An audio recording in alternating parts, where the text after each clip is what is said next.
안녕하십니까. 코로나 시대의 오픈 이노베이션의 변화 발표를 맡은 동구바이정의 김도영입니다.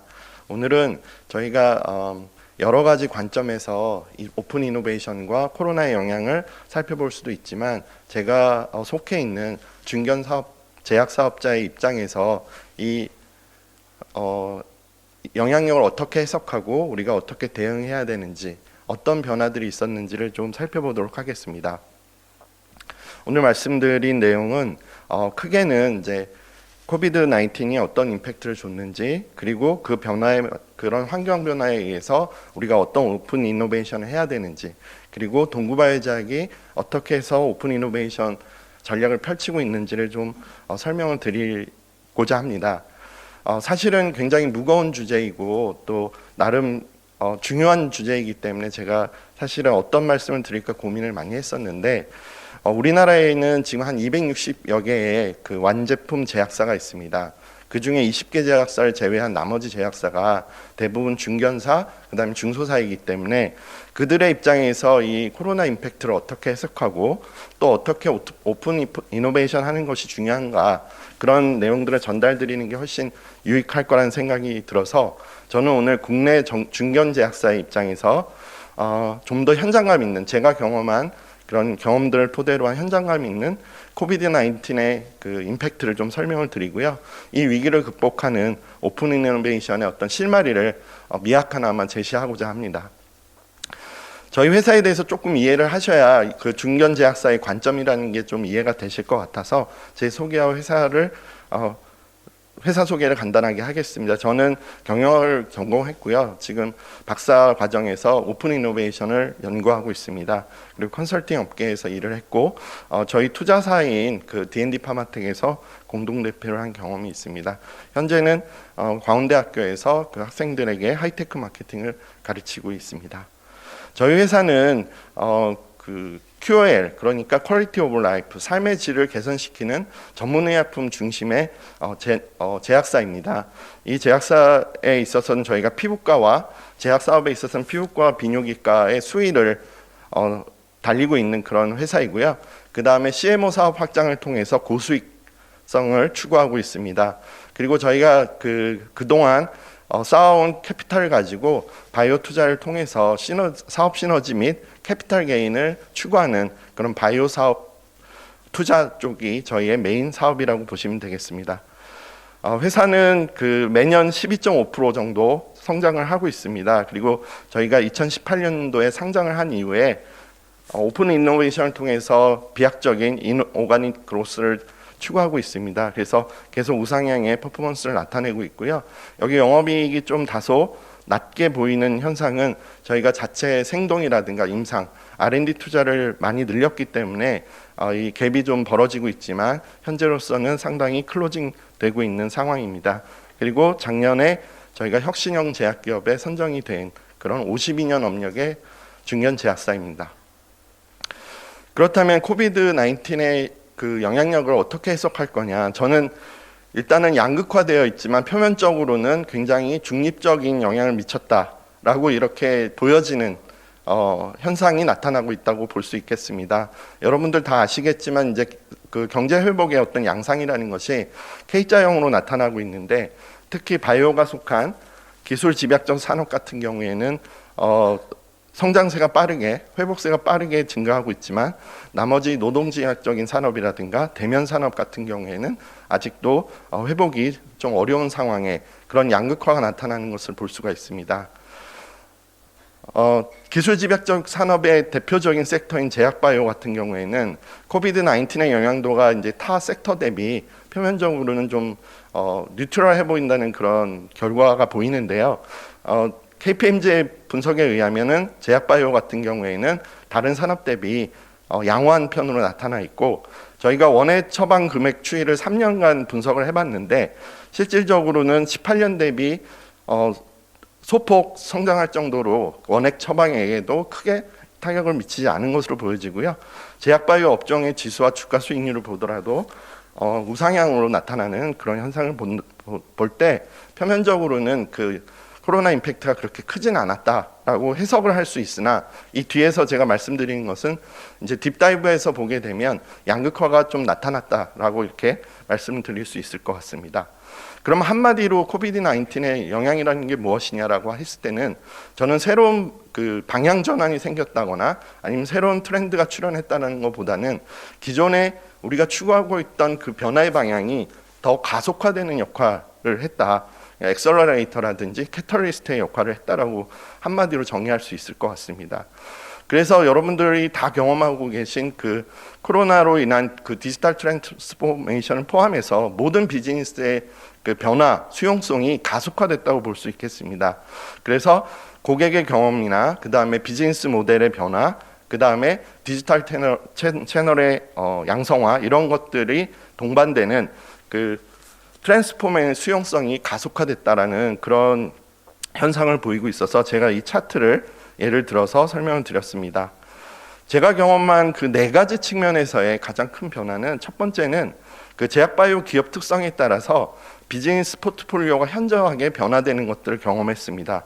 그래서 저희가 잘 알다시피 진단치료제, 그 다음에 백신과 같은 그런 감염병 질환 마켓은 비약적으로 성장했지만 그 전통 제약산업, 유통산업 같은 경우에는 방역에 따른 폐쇄, 락다운 이런 것들로 인해서 의약품 포트폴리오가 다소 조정되는 그런 변화를 경험했고요. 두 번째는 GBC에 있어서의 그 와해 현상이라든가 대안을 찾고자 하는 그런 움직임이 굉장히 활발했습니다. 그래서 생산기지가 락다운이 되는 바람에 제조처를 변경한다거나 원료 구매처를 바꿔야 되는 그런 현상들이 많이 발생했습니다. 세 번째로는 이제 신약을 개발하는 데 있어서의 코스트와 리스크가 계속 증가를 했고요. 그래서 임상 같은 경우에는 실질적으로 제대로 된 임상을 진행하기 어려울 정도로 중단 현상이 많이 나타났고 국가 간의 그 폐쇄 현상으로 인해서 공동 개발이 지연되는 그런 문제점도 야기가 됐습니다. 마지막으로는 우리가 가장 많이 경험한 변화는 비대면 환경의 그 영업 환경 그리고 마케팅 환경이라고 볼 수 있겠습니다. 그래서 점점 언택 환경에 적응해가는 고객들로 인해서 처방 패턴이 바뀌기 시작했고 이에 따라서 제약사가 영업하고 마케팅하는 그런 채널들을 변경해야 되는 그런 현상들이 나타났습니다. 제가 정리한 생각이 과연 맞는지 제가 다른 조사들을 좀 찾아봤는데 그 제약기업 CEO들에게 물어봤을 때 가장 큰 변화가 무엇이었냐라고 물은 조사를 발견하게 됐습니다. 먼저는 대면 영업과 마케팅이 가장 큰 차질을 입었다라고 얘기를 하고 있지만 저희가 보는 입장에서는 빈도는 영업 마케팅의 차질이 크겠지만 실질적으로 파괴력이라는 것은 여기에 해외 원료 의약품 수급 차질이라든지 공장 연구소 셧다운이라는 것이 가장 큰 파괴력을 가지고 있다고 보여집니다. 특히 이제 제약산업 같은 경우에는 그 제조 공정 자체가 다 연속 생산이 돼야 되고 그 다음에 담당자가 격리가 됐을 경우에는 2주 동안 아예 라인이 스탑이 되는 그런 문제들이 있기 때문에 상당히 이 부분은 리스크에 많이 노출되어 있는 그런 사항이라고 보시겠습니다. 그래서 이제 표면적으로 뉴트럴하게 보이지만 결국 진단이나 백신 관련 그리고 바이오 시밀러 관련된 CMO 사업들은 아웃퍼폼했고요. 그러나 전통적인 의약 제조 유통기업의 같은 경우에는 3년간 추이를 봤을 땐 다소 주춤한 현상이 나타났습니다. 전문의약품 시장을 더 딥다이브해서 보게 되면은 실질적으로 가장 영향을 많이 받은 과가 이비인후과, 소아과, 성형외과입니다. 이비인후과 같은 경우에 이제 호흡기 질환이 줄면서 많이 처방이 줄었고요. 소아과 같은 경우에는 학생들이 학교를 가지 않으면서 생기는 현상들, 그리고 미용과 관련돼 있는 시술들은 나중으로 미루는 현상들이 나타나서 이렇게 처방에 많은 영향을 미쳤습니다. 그래서 이비인후과, 소아과, 성형외과를 중점으로 하던 그런 제약사들은 내과나 만성질환 처방 시장을 확대하려고 굉장히 노력을 했고요. 또한 이제 의학 사업만으로는 이 코로나와 같은 위기 상황을 극복하기 어렵다고 판단해서 다각화를 한 회사들이 많이 있습니다. 글로벌 밸류체인 쪽에서 가장 큰 영향을 받았던 것은 아무래도 저희가 그 원료의약품에 대한 국내 자급도가 굉장히 낮은 편입니다. 그리고 또한 인도와 중국에 대해서 의존도가 높기 때문에 이들 국가들이 폐쇄됐을 때 저희가 원료를 수급하지 못하는 문제가 현실적으로 나타났고요. 그것을 해결하기 위해서 세컨 원료처를 등록해야 되고 그 다음에 허가 변경을 해야 되는 문제들로 인해서 상품 공급이 원활하지 않았던 그런 사례들이 있습니다. 그리고 GBC 재편에 가장 큰 영향을 미치는 요인을 보시면 코로나19와 같은 그런 감염병 확산이 가장 크다고 되어 있고, 그것의 대응 방안으로 조달처를 다각화하는 것이 대부분의 제약사들이 선택한 선택지라고 보여집니다. 제품 개발에 있어서도 임상을 진행하기 위한 리크루팅이 너무 어려웠고요. 그 다음에 사이트 자체가 폐쇄가 돼서 임상 스케줄이 지연이 된다거나, 그 다음에 난리지를 같이 쉐어하면서 공동 개발하고 라이센스하고 인을 할 수 있는 그런 지식의 장이 취소가 된 경우가 굉장히 많습니다. 온라인으로 진행된 경우도 있지만 참여율이 너무 낮고 그 안에서의 비즈니스 케이스가 많이 나타나지 않아서 확실히 이런 난리지의 공유에 있어서도 상당히 제한을 받았다고 볼 수 있겠습니다. 세 번째는 디지털 트랜스포메이션인데요. 그 인터넷상에 이런 얘기가 오고 갑니다. 그러니까 C레벨의 어느 경영진도 못했던 거를 코비드 19이 해냈다. 그래서 모든 회사들이 디지털 트랜스포메이션을 가속화하게 된 원인으로는 코비드 19이라고 뽑고 있고요. 여러분들도 다 잘 아시다시피 이 언택트의 소비 비중이 상당히 늘어났다는 것을 우리는 직접 경험을 하고 있고, 실제 그 영업과 마케팅 환경에 있어서 페이스 투 페이스 방법보다는 대부분 다 비대면 방법으로서 영업을 진행하고 있습니다. 저희 회사는 이러한 코로나 상황과 같은 위기를 어떻게 대응하고 있냐면, 첫 번째는 비즈니스 포트폴리오 측면에서 다양화를 하고 있습니다. 두 번째는 이제 GBC 안정화를 위해서 세컨 소스들을 등록을 하고, 그 다음에 위탁 생산의 그 타임 매니지먼트를 철저히 하고 있습니다. 세 번째는 지분 투자와 경영 참여를 통해서 그 벤처 기업들, 바이오 벤처 기업들과 유기적인 콜라보레이션을 하고 있고요. 마지막으로는 저희도 디지털 트랜스포메이션의 일환으로서 디테일링, 그다음 웨비나와 같은 여러 가지 언택트 솔루션들을 활용해서 영업을 진행해 왔습니다. 그러면 이제 오늘의 가장 중요한 주제인 오픈 이노베이션을 말씀드리겠습니다. 오픈 이노베이션의 가장 큰 유의는 뭐냐, 동의는 뭐냐라고 하면 역시 이노베이션 갭이라고 말씀드릴 수 있겠습니다. 이노베이션 갭은 그 막대한 R&D 투자 비용에도 불구하고 파일링이 되는 그런 신규 신약의 수가 현저하게 줄어드는 현상을 나타내는 말이고요. 그 말을 잘 대변하는 이룸스 로우라는 것이 있습니다. 이 이룸스 로우는 저희가 잘 아는 그 IT 쪽에서의 그 모어스 로우의 그 스펠링 거꾸로 하는 내용인데요. 결국 이 얘기는 신약 수가 9년마다 반으로 줄어드는 현상을 나타내는 것입니다. 이로써 R&D 생산성이 떨어지는 이 이노베이션의 갭을 극복하기 위해서 오픈 이노베이션이 더욱 필요해지는 상황입니다. 오픈 이노베이션의 개념과 특성을 여러분들 다 잘 아시겠지만 간단하게 정리를 드리면, 일단 기술 혁신이 일어나고 있고, 그 다음에 제약의 어떤 라이프 사이클이 감소되고 있고, 신규 신약을 개발하기 위한 R&D 코스트와 리스크가 급증하고 있기 때문에 어쩔 수 없이 예전의 그 폐쇄형 혁신 모델보다는 개방형 혁신을 택할 수밖에 없는 그런 필수 불가결한 상황에서 발생하는 거고요. 이로써 우리가 알고 있는 NRD와 같은 그런 오픈 네트워크 기업들이 결국 전주기 그 개발 과정에 참여하게 되는 그런 현상들도 보게 됩니다. 개방형 혁신에 부합하는 정도에 따라서 아웃소싱형, 라이센싱형, 그리고 협업형, 오픈소스형까지 이제 발전하게 되는데요. 최근에는 오픈소스형까지 사례들이 나타나고 있습니다. 그래서 그 중에 가장 유효한 사례라고 판단되는 것은 빅파마들하고 AI 기업들이 같이 신약을 개발하는 그런 사례들이 가장 유효한 사례라고 보여지는데, 실질적으로 전통적인 방법으로 신약을 개발하는데 들어가는 시간이 최장 10년이라고 하면 빅데이터 드리븐으로 개발하는 과정은 최장 2년까지도 줄일 수 있는 그런 효과가 있다고 보고 있습니다. 그리고 딜로이트의 분석에 따르면 전통적인 방법에 의한 신약 개발보다는 3배 정도 그러니까 신약 승인율이 높아진다는 그런 데이터가 있고요. 그리고 앞으로 5년 동안 출시될 블록버스터 중에 약 28%가 OI, 그러니까 오픈 이노베이션을 통해서 출시될 것으로 전망을 하고 있습니다.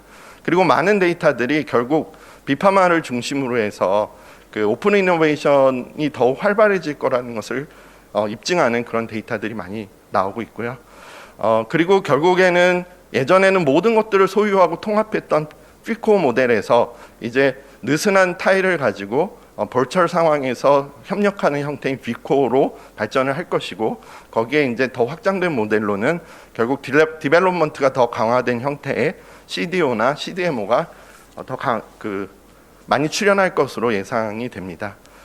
저희 회사의 오픈 이노베이션 모델을 좀 설명을 드리면요, 저희는 상장 이후에 저희가 가지고 있는 R&C를 가지고 인바운드, 아웃바운드 오픈 이노베이션을 꾸준히 발전시켜 나가고 있습니다. 먼저 라이센스인을 통해서 개량 신약을 개발하고 있고요, 오리지널 제품을 도입을 하고 있습니다. 그리고 세일즈 파트너링에 있어서는 자체 MR 조직도 있지만 CSO를 도입을 해서 효율성을 제고하고 있고요.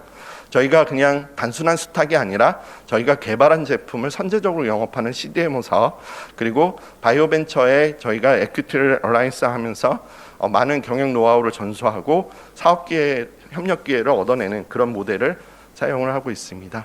개량 신약 개발에 있어서도 제재 개발 회사의 제재들을 저희가 기술 이전해서 디벨롭하는 방법, 그리고 오리지널 라이센스를 해서 저희 나름대로의 오리지널 품목을 들여오는 방법을 택하고 있고, CSO 시장을 우리가 간과해서는 안 되는 것이, 지금은 의약품의 클라이언트가 예전에 HCP 그 다음에 페이션트, 이 두 그룹이었다고 하면 지금은 CSO 자체가 우리의 영업 대상이 될 수 있습니다. 그래서 나중에 메가 CSO가 나오게 되면 이 의약 시장의 영업 판도가 상당히 많이 바뀔 거라고 예상이 되고요. 또 CSO에 대한 반론과 그 단점을 우려하는 것들이 있는데, 그것들을 불식시키는 그 관리 시스템을 통해서 저희는 피부과 비뇨기과 거래율을 70% 이상 가져가는 그 플랫폼을 구축하고 있습니다. CDMO 쪽에서는 말씀드린 것처럼 생동이나 특허 우회를 먼저 우리가 도전을 해서 선제적으로 영업을 하는 방식, 그러니까 CDMO 플레이어를 지향을 하고 있고요. 최근에 나온 언론 기사로 저희가 바이오 투자율을 올리는 중견제약사의 대표적인 사례로 올라왔습니다. 그래서 제약사의 부캐는 바이오 투자라고 할 정도로 지금 제약사들이 투자를 많이 하고 있는 상황인데요. 저희가 가지고 있는 포트폴리오 잠깐 설명드리면, 펩타이드 아토피 치료제 회사인 노바셀, 그 다음에 퇴행성 뇌질환 치료제 D&D 파마텍, 그 다음에 반려동물, 그리고 우리 진단 키트로 굉장히 유명한 SD 바이오센서의 관계사인 바이오노트, 그 다음에 마이크로바이옴 선도업체 지노맨 컴퍼니, 그 다음에 AI 업체 뷰노, 그 다음에 의료기기 제이시스 메디카 아이디언스, 그 다음에 항암신약 메드팩토, 이렇게 사업 시너지가 가능하고 유관한 사업 내 투자를 하고 있고요. 퍼포먼스는 뭐 저희가 아직 엑시트를 다 하진 않았지만 기본적으로 노바셀 같은 경우에는 멀티플이 3배, 그 다음에 D&D 파마텍은 10배, 바이오노트는 20배, 지놈 2배, 비노 2배, 이런 식으로 이제 상당히 좋은 수익률을 거두고 있습니다. 노바셀의 사례를 보면 저희가 어쨌든 리서치는 노바셀에서 다 하고요.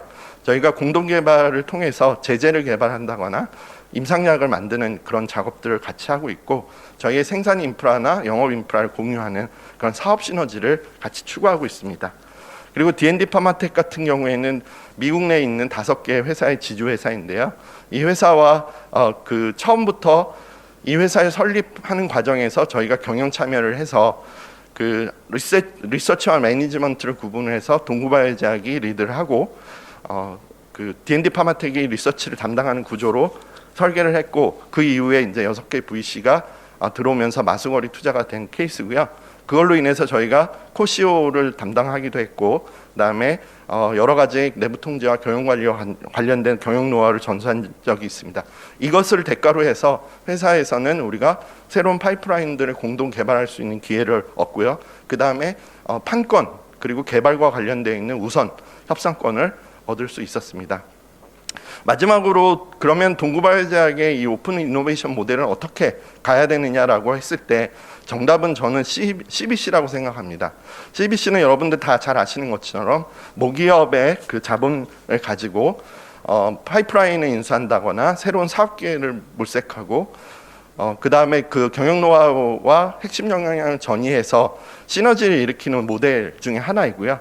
그래서 이제 처음에는 전략적인 투자로 가지만 이것이 결국에는 레버리지를 일으켜서 캐피탈 게인을 극대화하는 쪽에 그런 모델로 진화하는 모델입니다. 그래서 저희는 CBC를 통해서 모험 자본을 가지고 동반 성장 생태계를 구축하는 데 지원을 하고요.